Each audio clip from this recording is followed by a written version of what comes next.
ꯑꯍꯥꯟꯕꯃꯛꯇꯗ ꯃꯤꯔꯦꯜꯒꯤ ꯃꯤꯡꯁꯦꯜ YouTube channel ꯑꯁꯤꯒꯤ ꯃꯥꯏꯀꯩꯗꯒꯤ ꯃꯌꯥꯝꯕꯨ ꯏꯀꯣꯛꯅꯣꯟꯅ ꯇꯔꯥꯝꯅ ꯑꯣꯛꯆꯔꯤ꯫ ꯃꯌꯥꯝꯒꯤ ꯃꯐꯝꯗ ꯈꯨꯗꯣꯜ ꯇꯝꯖꯅꯕꯒꯤꯗꯃꯛ ꯉꯁꯤ ꯕꯥꯞꯅ ꯁꯥꯗꯨꯅ ꯏꯖꯕ ꯑꯀꯤꯕ ꯋꯥꯔꯤ ꯑꯃꯈꯛ ꯄꯨꯗꯨꯅ ꯂꯥꯛꯆꯔꯤ꯫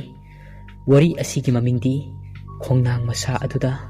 ꯋꯥꯔꯤ ꯑꯁꯤꯕꯨ ꯏꯕꯤꯔꯛꯄ ꯄꯨꯂꯩꯔꯣꯝꯕ ꯀꯛꯋꯥꯗꯒꯤ꯫ ꯋꯥꯔꯤ ꯑꯁꯤꯒꯤ ꯃꯑꯣꯏꯅꯅ ꯃꯌꯥꯝꯅ ꯅꯨꯡꯁꯤꯕꯤꯗꯨꯅ ꯆꯦꯅꯦꯜ ꯑꯁꯤꯕꯨ ꯁꯕꯁꯀ꯭ꯔꯥꯏꯕ ꯇꯧꯕꯤꯌꯨ, ꯁꯦꯌꯔ ꯇꯧꯕꯤꯌꯨ ꯑꯃꯁꯨꯡ ꯃꯌꯥꯝꯒꯤ ꯃꯣꯠ ꯀꯃꯦꯟ ꯕꯣꯛꯁꯇ ꯐꯣꯡꯗꯣꯛꯄꯤꯔꯝꯃꯨ꯫ ꯋꯥꯔꯤ ꯑꯁꯤ ꯍꯧꯖꯤꯛ ꯃꯌꯥꯝ ꯄꯨꯟꯅ ꯇꯥꯃꯤꯟꯅꯔꯁꯤ꯫ ꯏꯝꯐꯥꯜꯗꯒꯤ ꯈꯔ ꯇꯥꯝꯅ ꯂꯩꯕ ꯈꯨꯡꯒꯪ ꯑꯃꯈꯛꯅꯤ ꯁꯪꯂꯩ ꯈꯨꯟ꯫ ꯈꯨꯟ ꯑꯁꯤ ꯌꯥꯝꯅ ꯏꯪ ꯆꯤꯛꯅ ꯃꯤꯁꯤꯡ ꯌꯥꯝꯖꯗꯅ ꯌꯨꯝ ꯑꯃꯒ ꯑꯃꯒ ꯂꯟꯅ ꯂꯟꯅ ꯇꯥꯏ꯫ ꯈꯨꯟ ꯑꯁꯤꯗ ꯂꯩꯕ ꯃꯤ ꯈꯨꯗꯤꯡꯃꯛ ꯁꯨꯕ ꯅꯣꯝꯕ ꯂꯣꯏꯅꯃꯛ ꯀꯜꯂꯤ꯫ ꯑꯗꯨꯕꯨ ꯑꯌꯨꯛ ꯅꯨꯡꯊꯤꯜꯒꯤ ꯃꯇꯝ ꯅꯠꯇꯅ ꯅꯨꯃꯤꯗꯥꯡꯒꯤ ꯃꯇꯝꯗꯗꯤ ꯌꯨꯝꯗꯒꯤ ꯃꯄꯥꯟ ꯊꯣꯛꯅꯗꯦ꯫ ꯈꯨꯟ ꯑꯗꯨꯗ ꯁꯅꯥ ꯀꯧꯕꯤ ꯑꯍꯜ ꯑꯣꯏꯔꯛꯂꯕꯤ ꯅꯨꯄꯤ ꯑꯃꯒ ꯃꯍꯥꯛꯀꯤ ꯃꯆꯥꯅꯨꯄꯥ ꯊꯣꯏꯕ ꯀꯧꯕ ꯄꯥꯈꯪ ꯑꯃꯈꯛꯀ ꯂꯩꯔꯝꯃꯤ꯫ ꯌꯨꯝ ꯑꯗꯨꯗ ꯃꯈꯣꯏ ꯑꯅꯤ ꯈꯛꯇꯅꯤ ꯂꯩꯔꯤꯕ ꯑꯁꯤ꯫ ꯊꯣꯏꯕꯒꯤ ꯃꯄꯥꯗꯤ ꯊꯣꯏꯕꯅ ꯀ꯭ꯂꯥꯁ 12 ꯇꯃꯛꯄ ꯑꯗꯨꯋꯥꯏꯗ ꯂꯩꯈꯤꯗ꯭ꯔꯦ꯫ ꯑꯗꯨꯅ ꯏꯃꯨꯡ ꯑꯗꯨ ꯁꯅꯥꯅ ꯀꯩꯊꯦꯜꯗ ꯃꯅꯥ ꯃꯁꯤꯡ ꯌꯣꯟꯗꯨꯅ ꯄꯨꯔꯝꯃꯤ꯫ ꯃꯈꯣꯏ ꯑꯅꯤꯇꯃꯛ ꯂꯩꯕꯅ ꯊꯣꯏꯅ ꯋꯥꯔꯝꯗꯦ꯫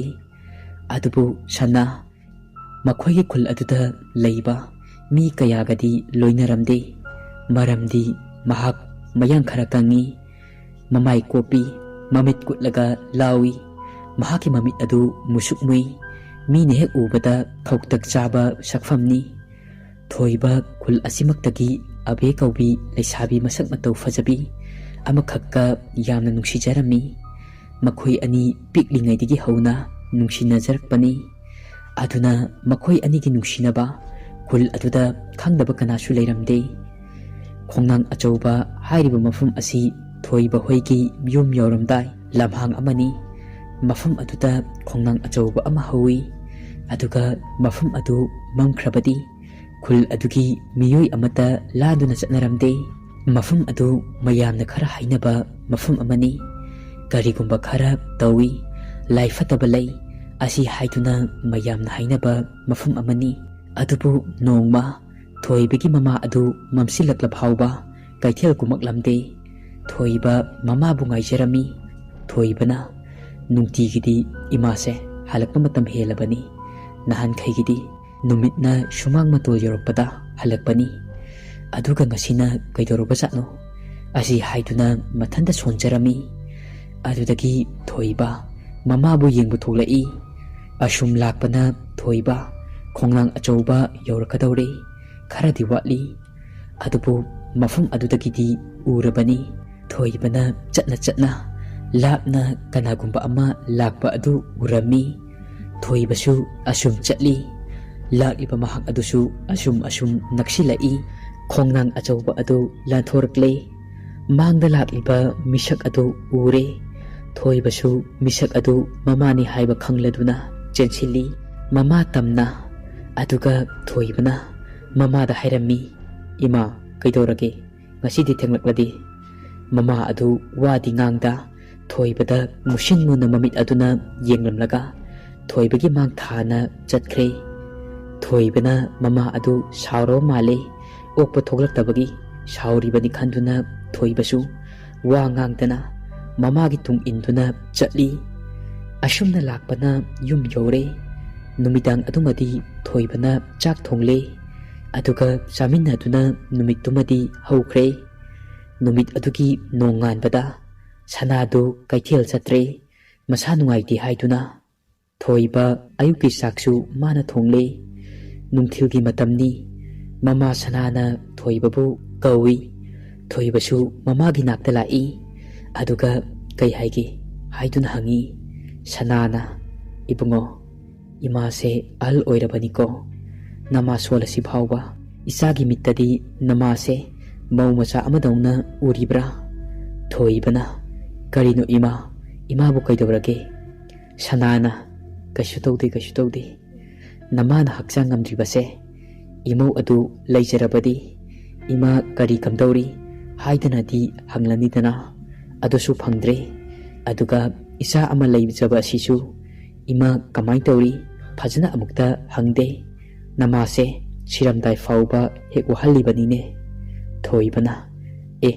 ima gisidi mamok pambagi oire o hayeng hekta satlaga puraklage yare ima asigibu amuk ado nasabu kari tawjara u haibano ngasi sibu kari hinjang thongse haibano sanana o yajare ai imong thongba chakto chadri makai sara henjaraki asi hairaga imong da changkhirami thoibasu ima hayengdagi namogi khut ado chara dawbani ngasi khaktangdi nasagi khutse chabikho asi hairaga thoibasu imong da changkhre asumna numit adumasu haukhre nongma abe amadi thoiba pukri achauba amagi mapanda makhoi ani unarami thoibana abe nang aisibu nungsibra abena nungsina khunungsi amani nang nungsibigi natro ngasi aina nanakta phamlibase thoibana ado sigi nungsibase nataba inaktagadi lakningdribo abena o lakningi dungai aidi nupini karibu ngamjaruni aidi karaidagino nupa sonjunaba wangangandaba amaga hek thengnarure masidaisida nupina haurasu ikaiba khangde hekta haidoriba thoibana o ngasidi nupa sonjunaba iti khanganba taredana imang thana chatki haibra natragana kudang pairaga chingjau haibra abena nupa si ngasidi matang sadana thauna yamna fagalaida asumna hairaga abi adu no aduna thoibasu abegi matau aduda nokjai aduga thoibana haishu haibani nangi asingmado hairo aigidi mikup asida oirabasu yare abena ado ai yabudi adum yarabani ado ngasidi numit phayesu khangde phatesu khangde numit afaba ama yenglaga hayeng hainarasiba ko thoibana as hayeng amu ngaihiba taribra abena o adugidi nanakta adum lengdana leijaradabani pamuba asumna hainaraga makhoi ani adu yum hanaba thaurang tawraduna yumda hanarakle abebu thoibana yumgi thungal maya fauba thinbiramlaga thoibasu mayumda hankre asumna matam khara haukhre thoiba abe makhoi ani yumbal punchida khongdaraduna yamna nungsinana leminarami abe yum aduda lairiba mapuroiba amadi mani boki seba ningthijana fajana tawjai aduda nauzari ngaidagi abe mahaki manembok sanagi midyeng nayeng adu yamna hainadaba ama oirami akibasu hek phaurammi mangonda chumna yengba nataba munna sangtrik hek yengba adusu amuk tawrammi nongma numidang ama abena chaksangda chak thonglingaida chaksang adugi maning mapanda garigumba makhol ama abena tarammi chak thongna makhol adu fajana di tasilamde adubo ajikpa numidangi matamni koksing haraugi makhol natana ajikpa adu thukainaba karisu leiramde adubo madugi marakta abena tarakliba makhol adu karigumba akanba poshak ama kanna saibagi kadrak lauba makholni abe masha adu akiba amasu phaurei aduga amuksu makhol adu sor chawna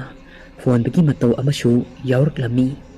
abe kibana kada hipliba mapuroiba amadi manembok pusu kausaba ngamjaramde adubu abe akiba marak aduda masa adu karino khangningba yengningba amasu poklaklami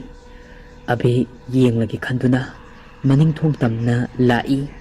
aduga loliba thong adugi pona adu hangi pona hangbagi makhol aduda ngasangai taramba makhol adu chaplepre abesu thong adu fatlauna hangdui aduga mapada thoglai abena thong hek hangbaga kanagumba ama awang thangba yenakha adomda sensinkiba adu abena uhawi abesu maikai adomda tapna changshilli aduga yenakhagi sambalaina sambal oina hauriba adomda changkibagum sambalaising adu makhol hairap thoi abe munna yingi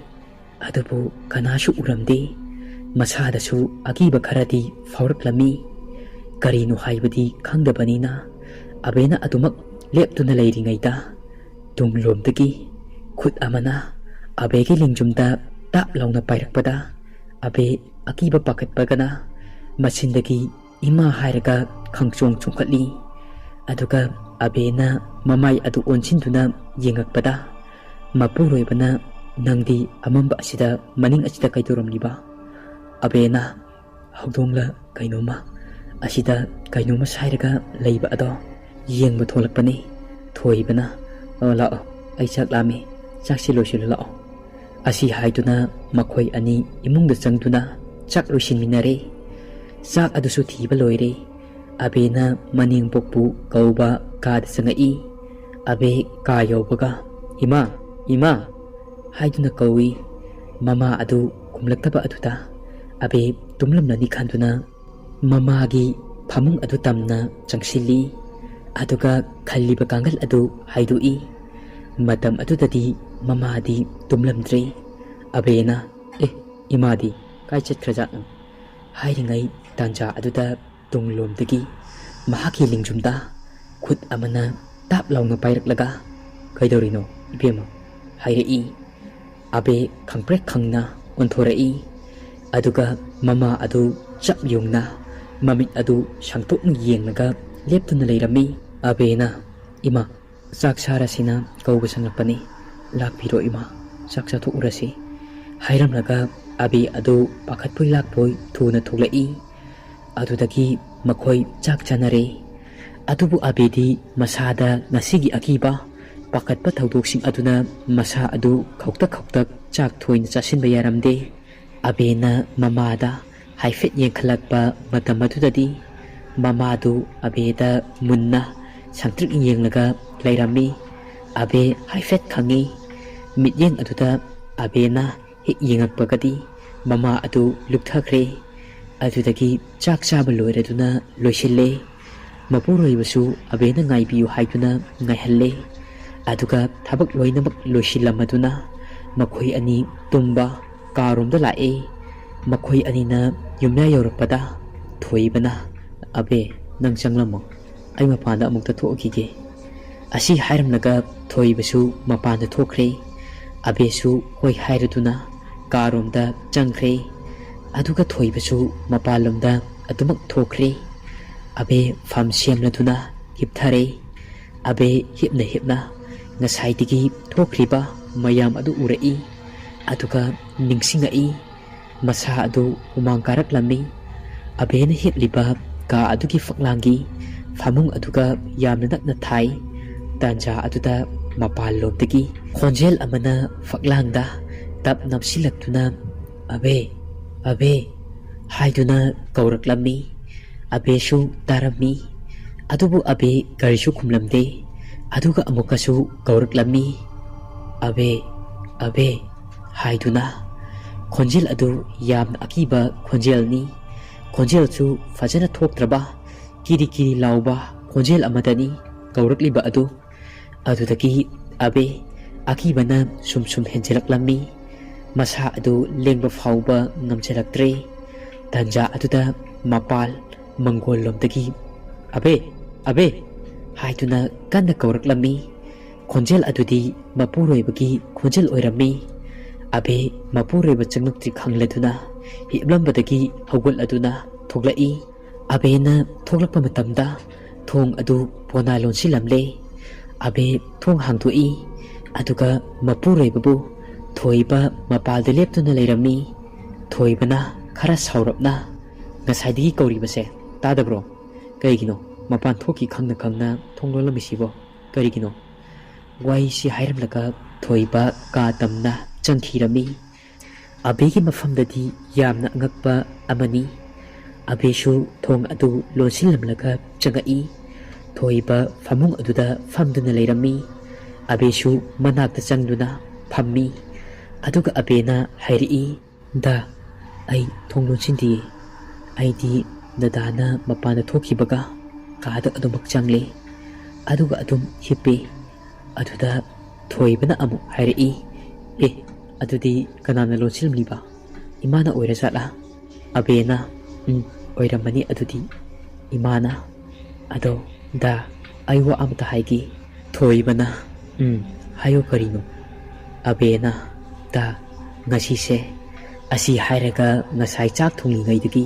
tauriba thokiba mayam adu, hipli ngaida kaurakiba, oiriba mayam adu, abena wari loinamak lirami, thoibana. Oh, aigumna nangso, abena ngaglap tauna.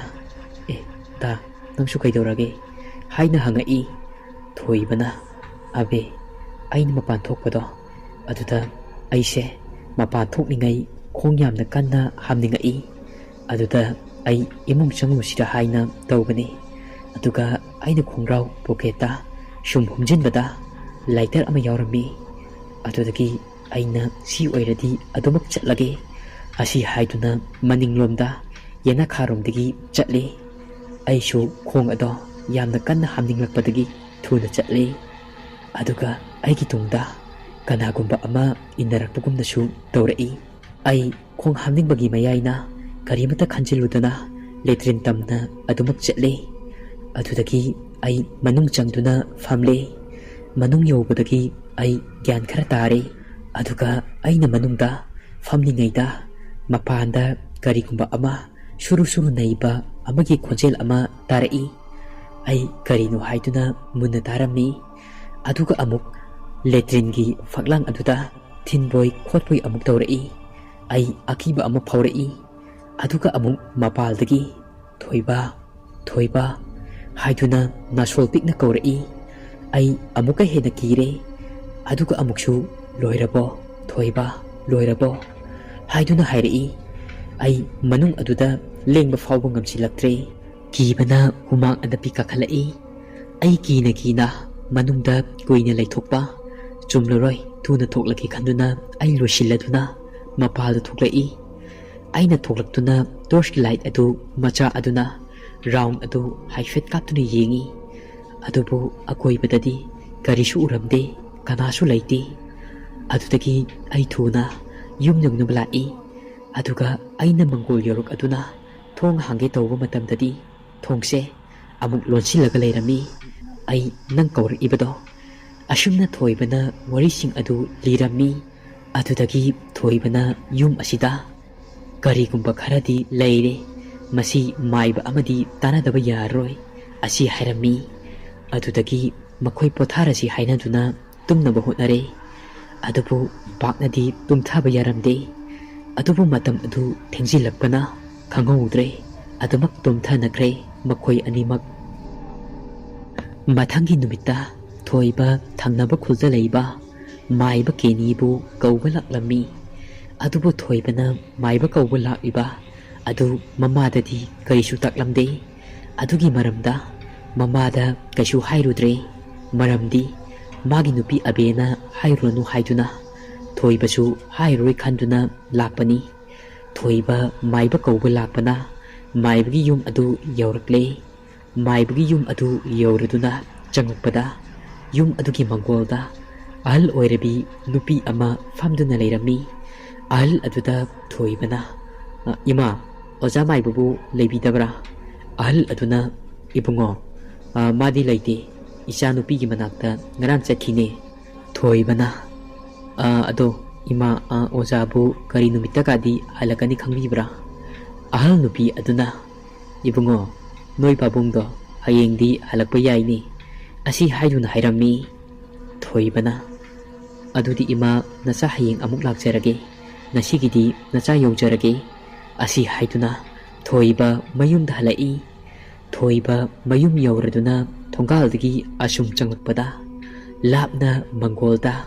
magi nupina mamai adu imungda onsinduna chak yungna leptuna leiba adu urami, adu ubadagi thoiba khonglai thuna magi nupigi manak tamna chensilai, aduga thoibana magi nupigi manakta yauba matamdadi, magi nupidu yamna pakatpadongna sormapi holaduna leirami, thoibana abe haina kawi, abe khangprek khangna onthorai, aduga thoibana kaidorage haina hangi, abe masha adu pakatna, da aina kada leiringaida ꯑꯩꯈꯣꯏꯒꯤ ꯆꯥꯛꯁꯪꯂꯣꯝꯗ ꯃꯁꯝ ꯌꯥꯝꯅ ꯐꯥꯕ ꯑꯃ ꯑꯩꯈꯣꯏꯒꯤ ꯆꯥꯛꯁꯪꯂꯣꯝꯗ ꯆꯪꯈꯤꯕꯅꯤ꯫ ꯑꯩ ꯍꯥꯏꯐꯦꯠ ꯎꯍꯧꯏ꯫ ꯑꯩꯅ ꯀꯅꯥꯅꯣ ꯍꯥꯏꯗꯨꯅ ꯆꯥꯛꯁꯪꯗ ꯆꯪꯗꯨꯅ ꯌꯦꯡꯂꯨꯕ ꯃꯇꯝꯗ ꯑꯩꯈꯣꯏꯒꯤ ꯆꯥꯛꯁꯪꯒꯤ ꯂꯩꯔꯪ ꯂꯩꯕ ꯑꯗꯨꯗ ꯀꯥꯆꯤꯟꯗ ꯃꯃꯥꯏ ꯑꯗꯨ ꯑꯣꯟꯁꯤꯟꯗꯨꯅ ꯃꯁꯝ ꯌꯥꯝꯅ ꯐꯥꯕ ꯑꯃꯅ ꯉꯔꯪ ꯉꯔꯪ ꯉꯪꯂꯗꯨꯅ ꯄ꯭ꯔꯣꯛ ꯄ꯭ꯔꯣꯛ ꯁꯥꯏꯔꯒ ꯂꯩꯕ ꯑꯗꯨ ꯎꯕꯗꯒꯤ ꯑꯩ ꯀꯤꯕꯅ ꯋꯥ ꯉꯥꯡꯕ ꯊꯣꯛꯇꯅ ꯃꯄꯥꯟꯂꯣꯝꯗ ꯆꯦꯟꯊꯣꯔꯛꯄꯅꯤ꯫ ꯂꯥꯛꯑꯣ, ꯀꯗꯥꯏꯗꯅꯣ ꯑꯩ ꯌꯦꯡꯒꯦ꯫ ꯑꯁꯤ ꯍꯥꯏꯗꯨꯅ ꯊꯣꯏꯕ ꯆꯥꯛꯁꯪ ꯇꯝꯅ ꯆꯦꯟꯁꯤꯜꯂꯤ꯫ ꯑꯗꯨꯕꯨ ꯊꯣꯏꯕꯁꯨ ꯈꯔꯗꯤ ꯈꯧꯇꯛ ꯆꯥꯏ꯫ ꯑꯗꯨꯕꯨ ꯊꯣꯏꯕꯅ ꯆꯥꯛꯁꯪ ꯌꯧꯕ ꯃꯇꯝꯗꯗꯤ ꯀꯅꯥꯁꯨ ꯂꯩꯔꯝꯗ꯭ꯔꯦ꯫ ꯊꯣꯏꯕ ꯀꯣꯏꯌꯦꯡ ꯌꯦꯡꯉꯤ, ꯑꯗꯨꯒ ꯃꯅꯤꯡꯊꯣꯡ ꯑꯗꯨꯗꯤ ꯍꯥꯡꯗꯨꯅ ꯂꯩꯔꯝꯃꯤ꯫ ꯊꯣꯏꯕ ꯃꯅꯤꯡꯊꯣꯡꯗ ꯊꯣꯛꯇꯨꯅ ꯃꯄꯥꯜꯗ ꯀꯣꯏꯆꯠ ꯆꯠꯇꯨꯅ ꯀꯣꯏꯌꯦꯡ ꯌꯦꯡꯉꯤ, ꯑꯗꯨꯕꯨ ꯀꯅꯥꯁꯨ ꯎꯗꯦ, ꯂꯩꯔꯝꯗꯦ꯫ ꯑꯗꯨꯗꯒꯤ ꯊꯣꯏꯕ ꯆꯪꯉꯛꯏ, ꯃꯅꯤꯡꯊꯣꯡ ꯑꯗꯨ ꯂꯣꯟꯁꯤꯜꯂꯝꯂꯒ ꯃꯥꯒꯤ ꯅꯨꯄꯤꯒ ꯃꯈꯣꯏꯒꯤ ꯀꯥ ꯑꯗꯨꯗ ꯆꯪꯉꯛꯏ꯫ ꯊꯣꯏꯕꯅ, ꯁꯦ ꯍꯧꯖꯤꯛꯇꯤ ꯑꯩ ꯂꯩꯔꯤꯁꯤꯗꯤ, ꯀꯩꯝ ꯈꯜꯂꯨꯅꯨ꯫ ꯑꯣꯖꯥ ꯃꯥꯏꯕꯗꯣ ꯉꯁꯤꯗꯤ ꯌꯨꯝꯗ ꯂꯩꯔꯝꯗ꯭ꯔꯦ, ꯍꯌꯦꯡꯗꯤ ꯃꯌꯨꯝꯗ ꯁꯣꯏꯗꯅ ꯂꯥꯛꯑꯅꯤ ꯍꯥꯏꯌꯦ꯫ ꯍꯌꯦꯡ ꯑꯣꯏꯅ ꯁꯣꯏꯗꯅ ꯆꯠꯂꯒꯦ, ꯑꯗꯨꯒ ꯀꯧꯔꯨꯔꯒꯦ꯫ ꯑꯕꯦꯅ, ꯗꯥ ꯑꯩ ꯌꯥꯝꯅ ꯀꯤꯔꯦ, ꯑꯩ ꯏꯊꯟꯇ ꯂꯩꯕꯁꯦ ꯉꯝꯃꯔꯣꯏ, ꯗꯥ ꯅꯪ ꯆꯠꯊꯣꯛꯈꯤꯅꯨꯀꯣ꯫ ꯑꯁꯤ ꯍꯥꯏꯗꯨꯅ ꯑꯕꯦꯅ ꯃꯄꯨꯔꯣꯏꯕꯕꯨ ꯀꯣꯟꯁꯤꯟꯗꯨꯅ ꯀꯞꯆꯩ꯫ ꯊꯣꯏꯕꯁꯨ ꯃꯥꯒꯤ ꯅꯨꯄꯤꯕꯨ ꯊꯦꯝꯖꯤꯟꯖꯩ꯫ ꯑꯗꯨꯗꯒꯤ ꯃꯈꯣꯏ ꯑꯅꯤ ꯑꯗꯨꯝꯅ ꯉꯥꯏꯍꯥꯛ ꯂꯩꯔꯤꯉꯩ ꯃꯄꯥꯟꯂꯣꯝꯗꯒꯤ ꯃꯃꯥꯅ ꯃꯃꯧ ꯅꯨꯄꯤꯕꯨ ꯀꯧꯔꯛꯏ꯫ ꯃꯈꯣꯏ ꯑꯅꯤꯃꯛ ꯃꯄꯥꯜꯗ ꯊꯣꯛꯂꯛꯏ꯫ ꯑꯕꯦꯅ ꯃꯃꯥꯗ ꯏꯃꯥ ꯀꯔꯤ ꯍꯥꯏꯒꯦ ꯍꯥꯏꯗꯨꯅ ꯍꯪꯖꯩ꯫ ꯃꯃꯥꯅ, ꯏꯕꯦꯝꯃ ꯉꯁꯤꯗꯤ ꯏꯃꯥ ꯆꯥꯛ ꯆꯥꯅꯤꯡꯗ꯭ꯔꯦ, ꯅꯨꯃꯤꯗꯥꯡ ꯆꯥꯛ ꯍꯥꯞꯂꯨꯔꯅꯨ, ꯆꯥꯅꯤꯡꯕꯒ ꯏꯐꯥꯎ ꯐꯥꯎꯗ꯭ꯔꯦ, ꯉꯁꯤꯗꯤ ꯄꯣꯊꯥꯔꯨꯔꯒꯦ꯫ ꯑꯁꯤ ꯍꯥꯏꯗꯨꯅ ꯏꯃꯨꯡꯂꯣꯝꯗ ꯆꯪꯈ꯭ꯔꯦ꯫ ꯊꯣꯏꯕ, ꯑꯕꯦ ꯃꯈꯣꯏꯁꯨ ꯃꯃꯥ ꯀꯩꯗꯧꯔꯒꯦ ꯍꯥꯏꯗꯨꯅ ꯍꯪꯂꯕꯁꯨ ꯀꯩꯁꯨꯝ ꯇꯧꯗꯦ ꯍꯥꯏꯗꯨꯅ ꯑꯗꯨꯃꯛ ꯍꯥꯏꯔꯛꯏ꯫ ꯑꯗꯨꯗꯒꯤ ꯊꯣꯏꯕ, ꯑꯕꯦ ꯃꯈꯣꯏꯁꯨ ꯆꯥꯛ ꯉꯟꯅ ꯊꯣꯡꯅꯕ ꯍꯥꯏꯗꯨꯅ ꯊꯧꯔꯥꯡ ꯇꯧꯔꯦ꯫ ꯑꯗꯨꯗꯒꯤ ꯃꯈꯣꯏ ꯑꯅꯤꯃꯛ ꯄꯨꯟꯅ ꯊꯕꯛ ꯇꯧꯃꯤꯟꯅꯗꯨꯅ ꯅꯨꯃꯤꯠꯇꯨꯃꯗꯤ ꯆꯥꯛ ꯉꯟꯅ ꯆꯥꯔꯗꯨꯅ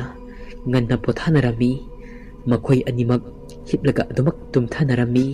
ꯑꯕꯦ ꯏꯈꯪ ꯈꯪꯍꯧꯗꯅ ꯃꯤꯀꯞ ꯊꯣꯛꯂꯛꯂꯝꯃꯤ꯫ ꯃꯇꯝ ꯑꯗꯨ ꯑꯍꯤꯡꯒꯤ ꯄꯨꯡ 12 ꯈꯔ ꯍꯦꯜꯂꯝꯃꯤ꯫ ꯑꯕꯦꯅ ꯃꯤꯀꯞ ꯊꯣꯛꯂꯛꯄꯗ ꯊꯣꯏꯕ ꯐꯃꯨꯡꯗ ꯍꯤꯞꯂꯝꯗ꯭ꯔꯦ꯫